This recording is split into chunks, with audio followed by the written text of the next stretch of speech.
이 새 언약의 백성으로 살아가면서 우리는 하나님께로부터 신앙의 테스트를 한 번씩 받곤 합니다. 명백한 고난을 통과하는 테스트가 있는 반면에 아주 애매하고 인간적으로 볼 때 굉장히 좋은 것 같은데 하나님의 뜻에 배치되는 것을 찾아내는 그런 하나님의 뜻을 찾는 그러한 테스트입니다. 어떻게 하면 이런 좋은 기회 같은데 시험거리인 것을 잘 통과할 수 있을까? 여러 방법이 있습니다만 오늘 이 본문과 관련돼서는 여러분 신앙의 원칙과 기준을 좀 가지고 계셔야 합니다. 원칙, 기준 하니까 말이 좀 어렵게 느껴지십니까? 그러나 흔들리지 않는 원칙과 기준이 있을 때 우리는 그러한 하나님의 테스트에서 너끈히 승리할 수 있는 그러한 능력을 얻게 됩니다. 오늘 우리 읽은 이 26장 다윗 이야기는 사울 왕을 두 번째로 살려주는 그러한 이야기입니다. 24장하고 이야기가 반복되는 듯해서 중요성이 덜하다라고 이야기하는 사람이 있습니다. 이것은 완전히 오해입니다. 한쪽은 동굴 한 구석에서 사울 혼자 죽음을 당할 수 있었고 오늘 일어나는 일은 하길라라는 산속 넓은 길가에서 사울과 그의 군대까지 같이 살려주는 그러한 장면입니다. 여러분, 또한 어떤 성경에서 사건이나 또한 말이 반복될 때는 하나님의 의도가 담겨 있습니다. 그리고 그것을 반응하는 다윗 같은 경우에 신앙의 원칙 같은 것을 우리가 발견할 수 있다는 점에서 더욱 중요합니다. 이런 원칙이 있을 때 주변의 압박과 여러 가지 어떤 환경의 어려움 속에서도 우리는 하나님의 뜻을 찾아갈 수 있고 그래서 그 뜻을 우리가 통과할 때 우리는 신앙의 성숙을 가져오게 되는 것입니다. 여러분들은 변하지 않는 신앙의 원리와 또한 원칙과 기준들을 가지고 계십니까? 자, 오늘 우리가 이 본문을 보시면서 성경이 뭐라고 말씀하시는지 다윗의 원칙과 기준을 살펴보며 여러분들의 신앙의 원칙과 기준도 한번 세워볼 수 있기를 주님의 이름으로 축복합니다. 첫 번째로 오늘 이 다윗이 가졌던 이 신앙의 원칙과 기준은 기름 부음 받은 종을 존중한다는 사실입니다. 우리 다 함께 26장 우리 9절 한번 읽어보겠습니다. 함께 읽습니다.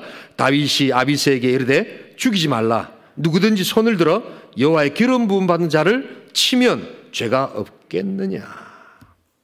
24장에서도 십광야에 사는 그러한 사람들, 오늘 26장에도 똑같은 사람들이 다윗을 고발합니다. 다윗이 여기 있습니다 라고 사울에게 고발합니다. 사울의 군대가 또 쫓아옵니다. 그런데 24장과는 다르게 26장에는 사울의 군대 전술적 긴장도가 쑥 떨어지고 있습니다. 왜냐하면 경계 근무도 잘 쓰지 않습니다. 그리고 상대적으로 오히려 다윗의 군대가 훨씬 더 조직적으로 움직인다는 것을 보여주고 있습니다. 그래서 밤에 잠입해서 들어가 보니까 딱 나타나는 결론이 하나 있습니다. 아비새가 이야기합니다. 이것은 절호의 기회입니다. 그래서 저에게 허락만 하시면 창을 가지고 두 번 찌를 것도 없이 한 번에 그냥 한 방에 사울을 죽일 수 있겠습니다. 허락하소서라고 이야기합니다. 그런데 그 호기를 다윗은 거절합니다. 안 된다. 기름 부음 받은 종을 치는 것은 하나님께 대적하는 것이다. 그러기에 기름 부음 받은 종을 존중해야 된다. 24장과 똑같은 이야기를 합니다. 이 반복을 보면서 그것은 다윗의 신앙의 원칙이었음을 우리는 알게 됩니다. 여러분, 하나님께서 기름 부으셨다는 것을 여러분 인정하는 것, 그것은 하나님의 일하심의 능력을 인정하는 겁니다. 하나님의 기름 부으신 종이 특별해서가 아니라 하나님이 기름 부으셨기 때문에 특별한 줄 믿습니다. 그것을 존중하는 겁니다. 그것을 존중할 때 하나님께서는 또한 우리를 존중해 주십니다. 여러분, 이 본디오 빌라도라는 사람이 있습니다. 이 사람은 로마의 아주 뛰어난 총독이었지만 예수 그리스도를 존중하지 않았습니다. 우리 다 함께 누가복음 23장 14절 같이 한번 읽겠습니다. 누가복음 23장 14절. 이르되 너희가 이 사람이 백성을 미혹하는 자라 하여 내게 끌고 왔도다. 보라, 내가 너희 앞에서 신문하였으되 너희가 고발하는 일에 대하여 이 사람에게서 죄를 찾지 못하였고 예수 그리스도가 죄가 없다는 것을 알았습니다. 그러면 석방시켜야 되는데 그는 정치적으로 또한 여러 가지 여론으로 사람들이 나에게 뭐라고 이야기하겠는가라는 생각을 하면서 예수를 십자가에 못 박게 내버려 두셨습니다. 바로 하나님을 존중하지 않았던 겁니다. 하나님을 존중하지 않기 때문에 나타났던 결과가 무엇입니까? 여러분, 우리가 예배 드릴 때마다 사도신경을 고백합니다. 거기에 항상 우리는 본디오 빌라도에게 고난을 받으사, 이처럼 큰 고통이 어디 있습니까? 바로 하나님의 기름 부은 종을 존중하지 않을 때 이런 결과가 오는 것입니다. 오늘 우리가 기름 부음 받은 자를 존중한다는 것은 무엇보다도 예수 그리스도의 말씀과 그의 사역과 성품을 존중하는 겁니다. 어찌하든지 그분의 사역과 성품을 오늘 우리의 삶에 적용시켜 보려고 해야 합니다. 또한 그분의 사역을 위해서 성령의 기름 부심 받은 종들과 또한 그 성령의 사역을 존중해야 합니다. 하나님께서는 그러한 자들에게 복을 주실 줄 믿습니다. 왜냐하면 하나님을 존중하는 것이기 때문입니다. 여러분, 우리가 하나님의 일들을 어떻게 해야 되는가? 오늘 그것을 질문하는 한 사람들을 만나게 됩니다. 요한복음 6장 28절 같이 한번 읽겠습니다. 그들이 묻되 우리가 어떻게 하여야 하나님의 일을 하오리까? 예수께서 대답하여 이르시되 하나님께서 보내신 이를 믿는 것이 하나님의 일이니라 하시니라. 여러분, 어떻게 하면 교회를 좀 잘할 수 있습니까? 그런데 예수님은 너무나도 당연하신 것 같은 말씀을 합니다. 하나님의 일 잘한다는 거 다른 게 아니고 하나님을 잘 믿어라. 하나님의 일하심을 믿으라는 것입니다. 보이지 않는 가운데서 하나님 역사심을 믿으라는 것입니다. 여러분, 그래서 이 사역자라고 신앙 좋은 분들의 특징이 있습니다. 그분은 자기가 뭘 하려고 하지 않습니다. 하나님이 하시도록 내어드릴 줄 믿습니다. 자기가 뭘 다 하려고 하지 않습니다. 성령님이 일하시도록 내어드릴 줄 믿습니다. 여러분, 이게 바로 일 잘하는 방식입니다. 그럼 우리는 아무것도 하지 말라는 말입니까? 아닙니다. 하나님이 일하시도록 우리는 기도하는 겁니다. 기도하면서 하나님께 묻는 겁니다. 그리고 하나님께서 이것 했으면 좋겠다라고 이야기할 때 순종하는 겁니다. 여러분, 이것이 하나님의 일을 하는 방식입니다. 영국 찰스 프라이라는 목사님이 책을 하나 내셨습니다. 예수님을 위하여 일하지 말라라는 책 제목입니다. 잘못 들으면 이 목사 맞나? 어떻게 예수님을 위하여 일하지 말라고 이렇게 책 제목을 냈단 말인가?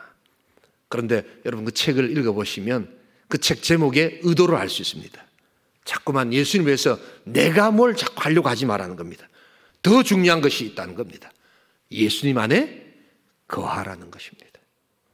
예수님과의 관계가 훨씬 중요하다는 겁니다. 그러면 하나님께서 일하시기 시작하신다는 겁니다. 그래서 율법적 행위는 내가 하나님을 위해서 무엇을 했는가를 계속해서 따져나가는 것이라면, 은혜의 사역은 하나님께서 나를 위해서 무엇을 하셨는가를 계속해서 묵상하고 또한 하나님께 물어보는 것을 뜻합니다. 나는 포도나무여 너희는 가지니 저가 내 안에 내가 저 안에 있으면 이 사람은 과실을 많이 맺나니. 거하는 겁니다. 거하는 것. 너희가 나를 떠나서는 아무것도 할 수 없습니다. 하나님은 지금도 일하고 계십니다.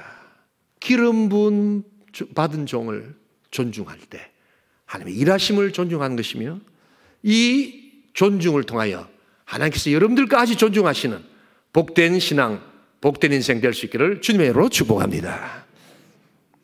두 번째로 오늘 다윗이 가지고 있었던 신앙의 원리와 원칙은 기름 부음 받은 종을 존중하는과 동시에 폭력은 언약을 이루는 걸림돌이 된다는 것을 그는 말하고 있습니다. 우리 26장 16절 같이 읽겠습니다. 함께 읽습니다. 내가 행한 이 일이 옳지 못하도다. 여호와께서 살아계심을 두고 맹세하노니 여호와의 기름 부음 받은 너희 주를 보호하지 아니하였으니 너희는 마땅히 죽을 자이니라. 이제 왕의 창과 왕의 머리 곁에 있던 물병이 어디 있느냐 보라 하니.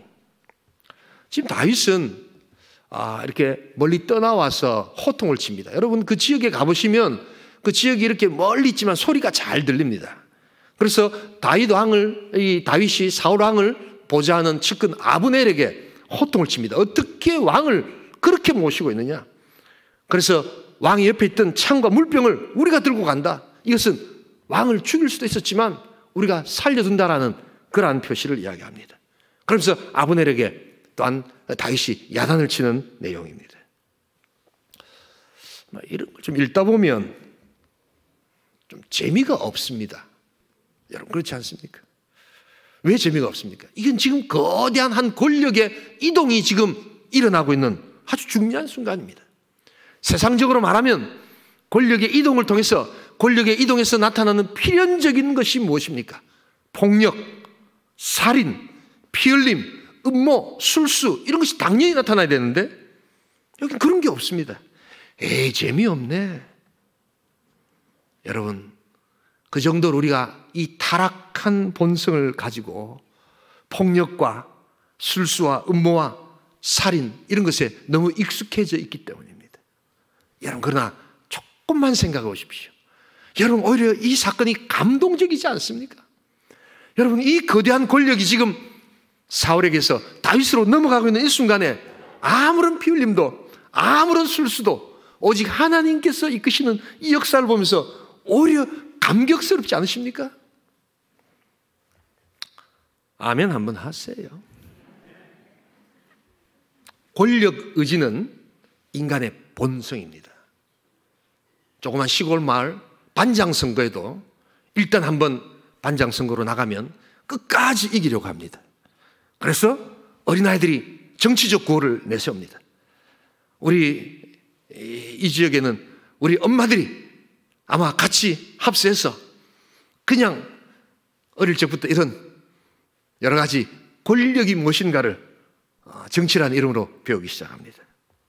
그런데 오늘 이 본문에는 이 권력 의지를 그 인간의 본성을 거스리는 하나님에 대한 순종과 그러한 순종으로 말미암아 권력의 자리에 더 가까이 가는 하나님의 능력을 본다는 점에서 여러분 이것은 감동이고 놀라운 하나님의 역사입니다.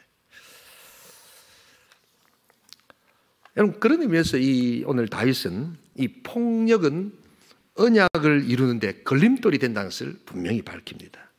이것은 다윗의 신앙 원칙이었습니다. 다윗은 민족을 위해서는 전쟁터에 기꺼이 나갔습니다. 그리고 전쟁하고 많은 사람들을 죽이곤 했습니다. 그러나 왕권에 관한한 하나님께서 하시는 언약의 관점에서 그는 자기를 위해서 결코 폭력을 사용하지 않았습니다. 오히려 그 폭력이 언약을 더욱더 멀게 한다는 것을 그는 알고 있었기 때문입니다. 여러분 우리가 기독교 역사를 이렇게 쭉 보시면 기독교 역사 중에 정말 수치스러운 순간이 있지요. 그게 바로 11세기 말부터 13세기 초까지 장기간 이루어졌던 바로 십자군 전쟁입니다. 이슬람 교도에게 빼앗긴 성지 예루살렘을 회복하기 위해서 기독교 이름으로 군사 원정이 나서 전쟁을 치렀던 바로 그러한 시간들이었습니다. 그러나 그것은 이후에 이슬람을 더욱더 강화하는 계기가 되었고 이후에 많은 크리스찬들이 선교할 때 엄청난 선교의 방해가 되었다는 것을 알 수 있게 됩니다. 그리고 기독교 중세 타락의 원인이 되곤 했습니다. 여러분 오늘날에도 우리는 이 십자가의 백성이 아니라 십자군의 백성으로 살아가는 인생이 있다는 것을 잊지 말아야 합니다. 우리는 십자군이 아니라 십자가의 인생이 되어야 될 줄 믿습니다, 여러분. 때로 하나님을 위한다는 이유로 기독교에 유익하다는 이유로 우리는 폭력과 너무 가까이 가고 있음을 우리는 알아야 합니다. 그리고 폭력적 방식과 행위를 좋은 명분으로 감추곤 하기도 합니다. 여러분 꼭 내가 폭력이라는 것을 총이나 칼 이렇게 생각하실 필요는 없습니다. 나는 그런 거 총, 칼도 없는데요. 여러분 그렇지 않습니다. 때로는 물리적으로, 때로는 정치적으로, 때로는 감정적으로, 때로는 교육적이라는 이름으로 우리는 폭력과 너무 가까이 있음을 알아야 합니다. 가정의 예를 한번 들어보겠습니다. 여러분 정말 하나님께서 우리에게 언약의 자손을 허락하여 주신 줄 믿습니다. 그 언약의 자손들이 하나님께 온전히 올려지기 위해서 언약에 더 가까이 가기 위해서 우리는 어떻게 합니까? 하나님 주신 방식을 우리는 사용하고 있습니까? 우리는 훈계라는 이름으로 부모들이 언어의 폭력을 혹시 사용하고 있지는 않습니까? 여러분, 눈물의 기도가 빠진 또한 우리들의 훈계는 잘못하다 여러분 언약에서 더 멀어지는 언어의 폭력이 될 수 있다는 것을 여러분 알고 계십니까? 우리가 이러한 마음들을 꼭 가져야 합니다. 우리는 의외로 폭력에 너무너무 가까이 있습니다. 미주 한인교회에서 10년 목회를 하면서 미주 한인 사회에 가장 큰 두 가지 문제가 있음을 알게 되었습니다. 그것은 외도와 폭력, 바로 그 두 가지였습니다. 어떤 가정에도 참 돈이 많고 아주 훌륭하게 보이는 가정도, 또한 힘들고 어렵게 살아가는 가정에도 많은 경우 남편의 외도와 가정의 폭력, 그것은 거의 대부분이 가지고 있는 문제라는 것을 알게 되었습니다. 한국 사회는 여기서 예외가 될까요? 최근에 우리는 정인이 사건을 보면서 너무너무 아픈 가슴을 끌어안고 울 수밖에 없었습니다. 그들의 부모들은 목회자였습니다. 그들의 또한 많은 사람들은 교회 장로였습니다. 입양이라는 아주 귀한 일들을 통해서 하나님의 영광을 나타내려고 했지만 여러분, 그 폭력은 이후에 많은 기독교인들이 전도하고 선교하는 큰 걸림돌로 여러분 다가왔음을 잊지 말아야 합니다. 여러분, 폭력은 우리 가까이에 있습니다. 우리 부모님들 언약의 자손을 눈물로 또한 하나님의 방식으로 우리 세워나갈 수 있기를 소원합니다. 제가 아프리카를 가보니까요, 아프리카 선교사님이 학교를 지었어요. 그런데 그 심리가 한 4km 되지 않습니까? 이 심리 이런 데서 그 흑인 엄마가 아이를 손을 잡고 그 학교를 와요. 그래서 그 근처에는 학교 없느냐 하니까 학교 다 있다는 거예요. 그런데 선교사님 세운 학교가 조금 더 교육 환경이 더 좋고 조금 더 낫기 때문에 좋은 학교 보내려고 그렇게 온다는 거예요. 제가 하나 깨달은 게 있습니다. 부모님의 자식 사랑, 특별히 어머니의 자녀를 향한 교육 문제는 전 세계가 동일한 줄 믿습니다, 여러분. 한국 부모만 그런 게 아닙니다, 여러분. 아프리카도 그렇더라고요. 근데 우리 선교사님이 그 부모들에게 꼭 이야기합니다. 그것이 전부가 아니다. 어거스틴이라는 사람이 온전하게 되기까지 모니카라는 어머니의 기도가 있었는데 그 기도는 당신에게도 유효하다. 그렇게 가르치시더라고요. 어머니의 기도, 눈물의 기도, 하나님 언약을 향한 하나님의 능력의 사역에 우리 폭력을 거절할 수 있기를 소원합니다. 하나님의 방식을 우리가 동원해야 한다는 것입니다. 바로 그것이 우리의 삶의 신앙의 원칙이 되어야 될 줄 믿습니다. 마지막 세 번째로 오늘 우리 다윗의 신앙의 원칙은 기름 부음 받은 종을 존중하고 또한 우리 하나님께서 주신 그 언약의 자손과 삶을 통해서 폭력을 우리가 거절하고 폭력은 언약에서 더 멀어진다는 것을 이야기하고 세 번째는 절제가 남용보다 더 좋은 결과를 가져온다는 것을 보여주고 있습니다. 우리 다 함께 26장 우리 20절 같이 한번 읽겠습니다. 함께 읽습니다. 그런즉 청하건대 여호와 앞에서 먼 이곳에서 이제 나의 피가 땅에 흐르지 말게 하옵소서. 이는 산에서 메추라기를 사냥한 자와 같이 이스라엘 왕이 한 벼룩을 수색하러 나오셨습니다. 이 다윗은 사울을 살려주면서 그냥 보내지는 않습니다. 그리고 멀리서 한 가지 사울을 향해서 성찰적 질문을 하나 던집니다. 왜 하길라 산 속에서 메추라기를 잡으려고 하십니까? 메추라기는 여러분 어디에 있는 겁니까? 광야에 있는 거 아닙니까? 그렇다면 저 앞에 광야로 가셔서 거기서 메추라기를 잡으셔야지 왜 이 하길라 산 속에서 메추라기를 찾고 계십니까? 여러분, 이 말은 무슨 뜻입니까? 당신의 방향과 목적이 하고 있는 행동이 하나님 앞에서 잘못됐다는 겁니다. 이 벼룩 같은 이 조그만 이 불초에 아주 이름 없는 자를 왜 이렇게 잡으려고 왕이 모든 에너지와 감정과 군사를 헛되이 동원하려고 하십니까? 당신은 지금 하나님 주신 에너지와 시간과 능력을 남용하고 오용하고 계십니다. 절제하셔야 됩니다. 절대되지 않는 그 권력의 칼을 휘두르다 보면 당신이 먼저 베일 수 있습니다. 산에서 매출하기를 찾지 마소서. 다윗이 바로 이 이야기를 지금 하고 있는 겁니다. 오늘 여러분 24장, 25장, 26장의 전체 흐르는 한 가지 주제가 있습니다. 그것이 절제입니다. 절제.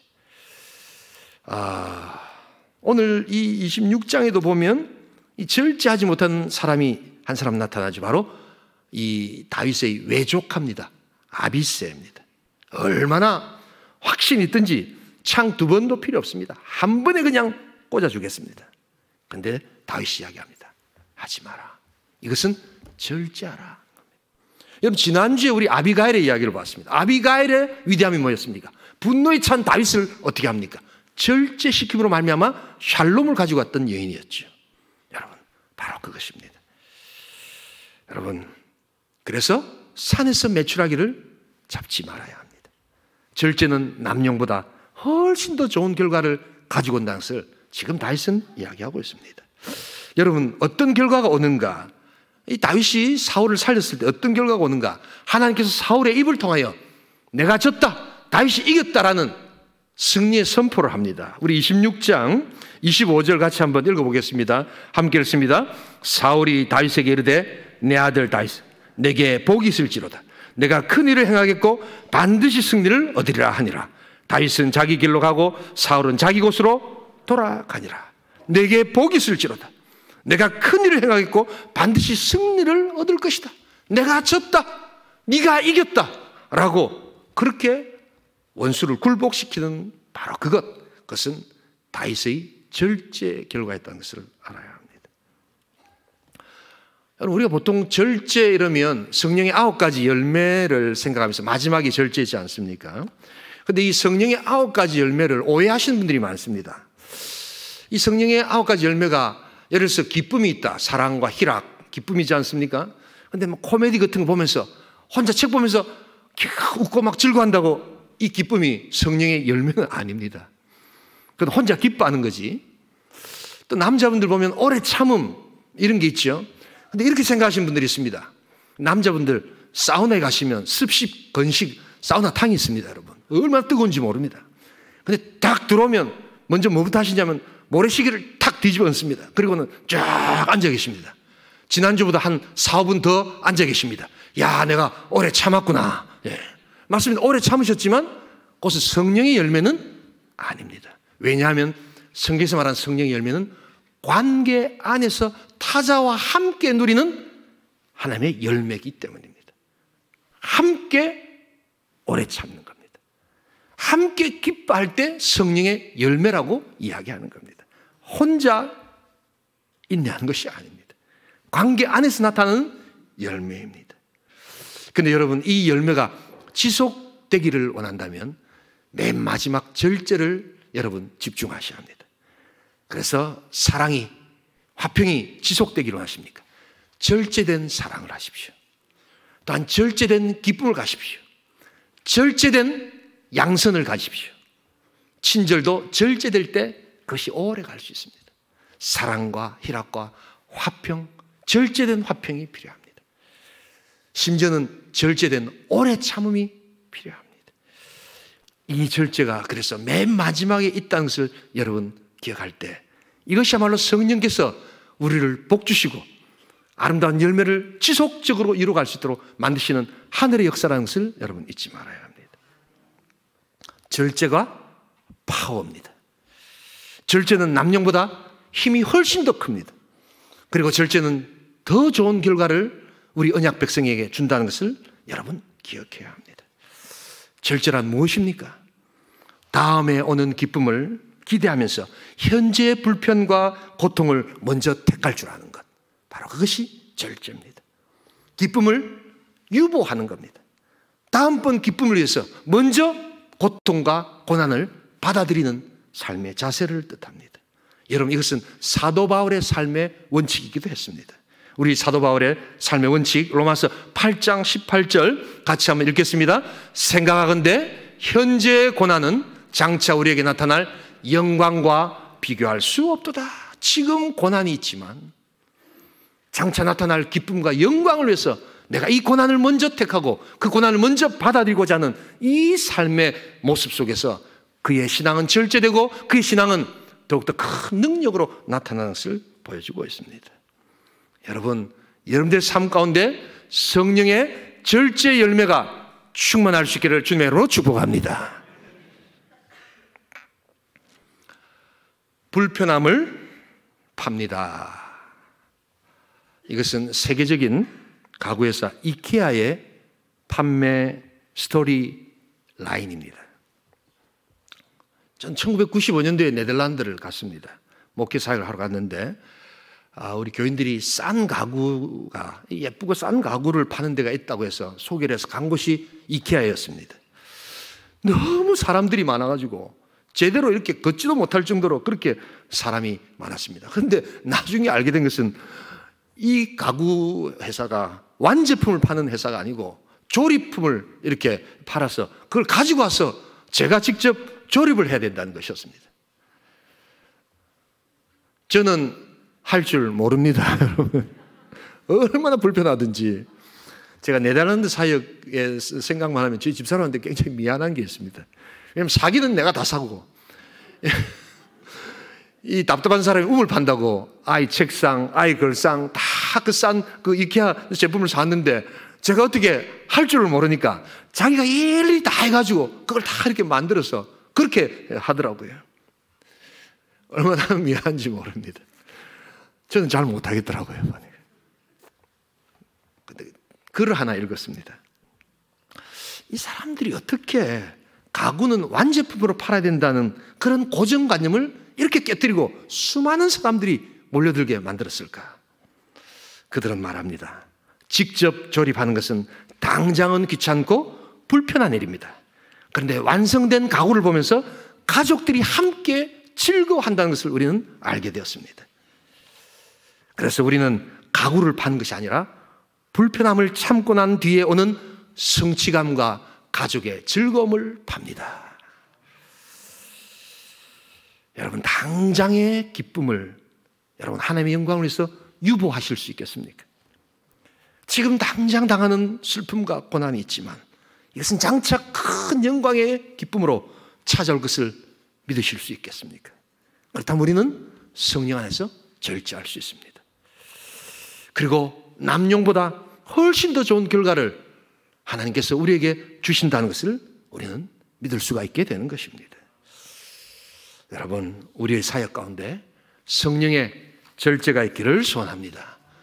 우리의 모임 가운데 하나님께 주시는 이 놀라운 은혜의 평화가 또한 하나님 남용되지 않고 소중하게 서로에게 전달될 수 있기를 소원합니다.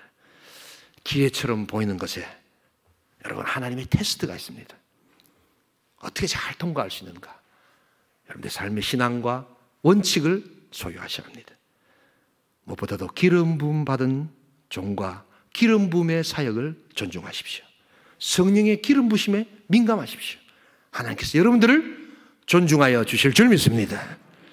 단 폭력은 어떤 형태로든지 언약을 이루는 걸림돌이 된다는 것을 여러분 잊지 말아야 합니다. 교회 모임을 할 때도 회의를 할 때도 서로 세우고 사랑하면서 그것이 언약으로 훨씬 더 빨리 갈 수 있는 모습이라는 것을 잊지 말아야 합니다. 그리고 절제는 남용보다도 더 좋은 결과, 더 파워가 있는 능력이라는 것을 기억하면서 여러분, 우리가 하나님 주신 것에 만족하고 절제할 때 하나님의 나라는 더욱더 우리들에게 가까이 온다는 것을 잊지 말아야 합니다. 오늘 기회처럼 보이는 이 시험을 잘 통과하시는 여러분들만의 신앙의 원칙과 기준을 하나님 앞에 올려드리는 복된 성도, 복된 공동체 될 수 있기를 주님의 이름으로 축복합니다. 우리 시간 한번 기도하기를 원합니다.